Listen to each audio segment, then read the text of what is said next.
Hello guys, welcome to my new blog. আজকে আমার প্রথম ব্লগ, তবুও একটু নার্ভাস ফিল হচ্ছে, তবুও মনের সাহসে করে ফেললাম ব্লগ। আপনারাও মনের মধ্যে ভয় ভ্রান্তি লজ্জা বাদ দিয়ে আপনারাও করে ফেলুন একটা ইউটিউব চ্যানেল। এবার আমি বেরাবো বাজারের উদ্দেশ্যে।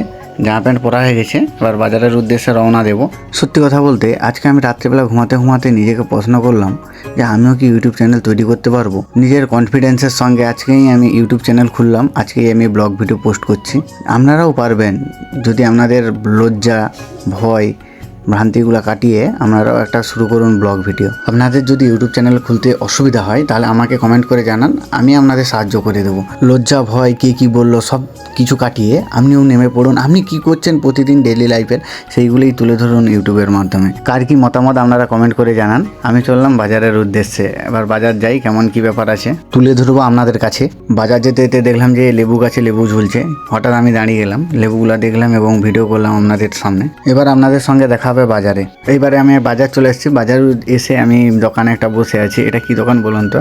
এটা হচ্ছে মোবাইল রিপেয়ারিং দোকান, শুধু রিপেয়ারিং করা হয় সেই দোকানে আমি বসে আছি এবং মোবাইলের একটু টুকিটাকি আমি কাজ জানি, সেই কাজ করছি।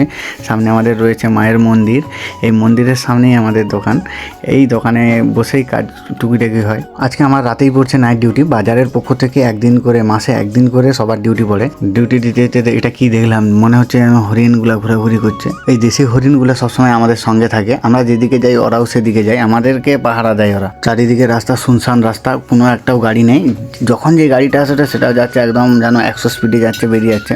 ওই জন্য রাস্তা থেকে একটু সরে থাকতে হয় এবং আমাদের বাজারটা চারিদিকে দেখতে হয় বসে বসে, বা রানিংও দিতে হয় আমাদেরকে। এখন বাজে 1:30, এই 1:30টার সময় মোটামুটি এখনও গাড়ি আসেনি। যেই গাড়ি যায় মোটামুটি 100-150 স্পিডে, আমাদেরকে ভয় দূরে সরে থাকতে হয়। রাত্রিবেলাতেও ভয় লাগে। এটা হচ্ছে আমাদের মায়ের মন্দির। ভিডিওটা কেমন হয়েছে কমেন্ট করে জানান, আপনারাও লেগে পড়ুন।